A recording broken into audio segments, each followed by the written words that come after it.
Bonjour à tous, footballeurs et footballeuses, bienvenue sur ce nouveau Café Crème de ce 8 avril 2024. Très heureux de vous retrouver pour ce nouvel épisode hebdomadaire du lundi qui avait fait son absence la semaine dernière en raison d'un manque d'activité footballistique. On a donc rassemblé les deux événements de ces deux derniers week-ends. Comme vous le savez, Culture Foot l'Hebdo a vocation à devenir l'émission télévisuelle de tous les footballs de proximité. Si vous désirez faire un geste et si vous avez envie de faire avancer ce projet, vous pouvez partager en masse cette émission ou nous joindre aux coordonnées indiquées en description de cette émission. On commence cette émission avec les tableaux des résultats en Ligue 2. Amiens a fait un match très équilibré à Guingamp, mais un match sans relief puisque les deux équipes se quittent sur un score nul et vierge. Dunkerque s'est déplacé dans l'île de Beauté et est reparti avec un point grâce à une égalisation de Fernandez. Quant à VA, il s'enfonce toujours un petit peu plus vers le national après sa défaite à Annecy. L'ouverture du score valenciennoise par Flammarion n'a pas permis d'avoir suffisamment confiance et asseoir son avance pour emporter les 3 points. La prochaine journée d'ailleurs pourrait concrétiser définitivement cette relégation et précipiter VA dans des chamboulements sportifs et extrasportifs qui semblent s'imposer. Dunkerque n'a malheureusement pas saisi l'opportunité pour distancer son adversaire du soir, même si l'essentiel réside dans l'avance conservée sur la zone rouge. Quant à Amiens, il reste solidement englué dans le ventre mou du classement.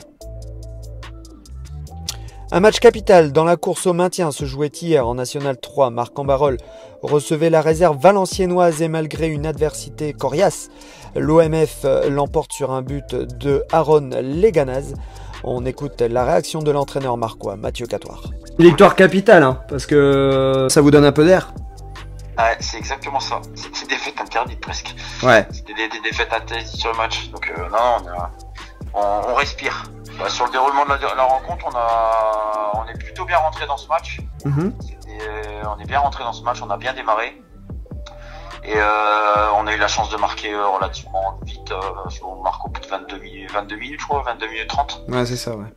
Et on a l'occasion, on a deux grosses occasions juste derrière pour marquer le deuxième. Et puis pour nous donner vraiment une bouffée d'air. Ouais. Et puis on marque pas finalement, mais bon, on est resté solide et on a bien défendu. On a quand même subi sur la deuxième mi-temps. C'était un peu poussif, mais ça passe. Alors, est-ce que ça vous a donné des éléments sur ce qui a bien fonctionné et moins bien fonctionné sur cette période qui a été un peu difficile ces dernières semaines? Bah oui, puisque déjà après on avait récupéré des garçons derrière qui nous ont permis d'être un peu plus solides sur le plan défensif. Et ça s'est ressenti. On a quand même fait preuve de solidité. On n'a pas concédé des buts. Ça faisait bien longtemps qu'on avait pas fait clean sheet. Donc non, ça rassure. Et puis maintenant il y a une deuxième finale là qui arrive très vite à Compiègne. Ouais. Où il va falloir bonifier cette victoire à domicile. À Compiègne, et puis je pense que si on a le bonheur de faire un résultat positif à Compiègne, ça nous donnera une vraie bouffée d'air et en tout cas une belle option pour le maintien en tout cas. Ouais, parce qu'en plus là Compiègne après changement d'entraîneur et j'allais dire une acclimatation nécessaire, là ça y est, on a le sentiment que le train est en route là, donc Ouais, bon après ils ont fait ils ont enchaîné 3 grosses défaites. Là ils ont fait un match nul contre Chantilly. Et ils viennent de gagner à Vimy, ce qui est pas chose facile pour le coup, parce qu'il y a pas beaucoup d'équipes, qui se cassent les dents à Vimy. C'est vrai. Et mais bon, nous on a gagné 3-2 à Vimy jusqu'à 10 minutes de la fin, puis on s'est fait rattraper. Donc là ils ont réussi une belle perf pour Compiègne. Donc on reste sur 2 victoires, chaque Compiègne ou nous on est sur une victoire chacun, on verra qui arrive à bonifier cette victoire acquise. On verra bien dans la course au maintien. Comment on fait pour trouver la ressource nécessaire face à une réserve qui est toujours un petit peu à double tranchant? On ne sait pas si ça va être fortement renforcé par les pros ou pas du tout. Comment on fait pour avoir la ressource pour aller chercher ces points aussi importants dans une pression qui augmente encore plus au fur et à mesure que la saison avance? Là pour le coup les garçons on en avait parlé cette semaine, beaucoup moins avant le match pour le coup, mais on les avait, je pense que arrivé au match hier dans les vestiaires ils étaient conscients de l'enjeu du match, donc on n'a pas on n'a pas minimisé l'enjeu, mais en tout cas on en a moins parlé. Et on s'est vraiment concentré sur le jeu, sur le plan tactique qu'on allait mettre en place, et puis être concentré sur ce qu'on sait faire, sur ce qu'on maîtrise. Donc on a essayé de mettre le plus de certitude et donner le plus de confiance possible et de croyance aux garçons par rapport à ce qu'on voulait mettre en place. Et puis après il fallait discipliner, chose qu'ils ont très bien fait hier, et c'est ce qui a fait que ça a fonctionné de toute façon. On est vraiment sur une année de transition, donc on espère on espère transpirer pour être récompensé de nos efforts, parce que pour le coup c'est vrai qu'on fournit beaucoup d'efforts, donc on verra. On espère tenir le bon bout et puis pouvoir repartir sur un bel exercice l'année prochaine avec beaucoup plus de certitude que cette année en tout cas. Et si on ajoute à cette victoire les défaites de Saint-Ouen face à Lens et celles de Valois sur la pelouse de Cassel, cela permet aux Marquois de revenir au contact de Pays du Valois. Désormais à 2 et 3 points de retard, il est désormais possible à Mathieu Catoire et ses joueurs de rattraper le milieu du classement et de terminer une saison qui n'aura pas été de tout repos en tout point.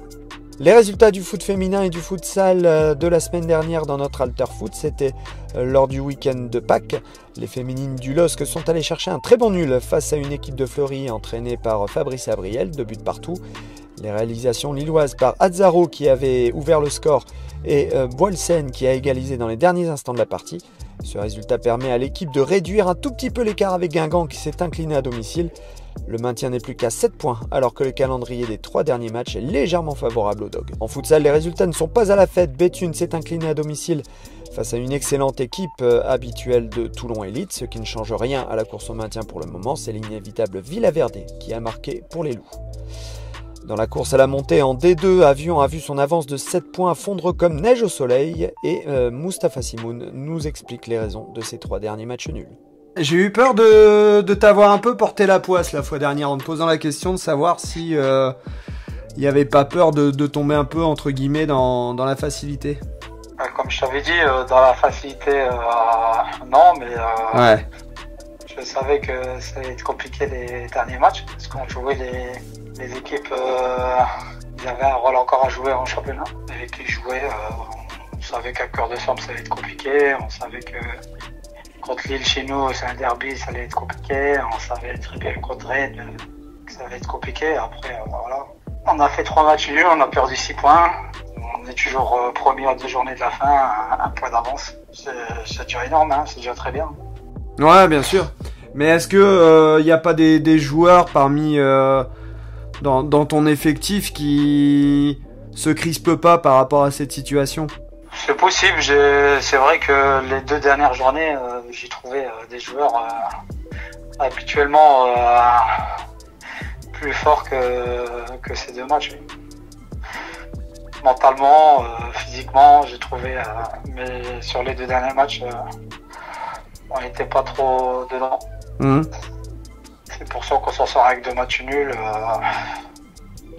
On aurait pu perdre comme on aurait pu gagner. On menait 2 buts à chaque fois contre les 2 dernières équipes, Cœur de Somme, Bruguil. Et à chaque fois, se remonter, à chaque fois, c'est compliqué à la fin, quoi. C'est peut-être du temps que tu aurais pu gagner sur la montée finalement et puis sur la préparation de la saison prochaine aussi. Oui, effectivement, notre président, il me le répète. Il dit là, on aurait pu jouer le titre, là, on aurait pu être champion. Ouais, effectivement. Au début de l'année, on